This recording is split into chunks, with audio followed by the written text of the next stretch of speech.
Доброго дня, я Хазова Катерина, мені 14 років, займаюся в будинку дитячої та юнацької творчості Заводського району у гуртку «Забава» з 7 років.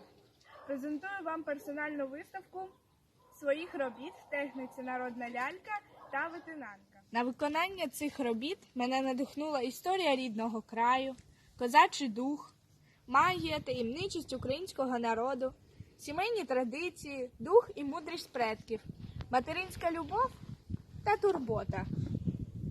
Наше майбутнє попереду, але без минулого не може бути майбутнього.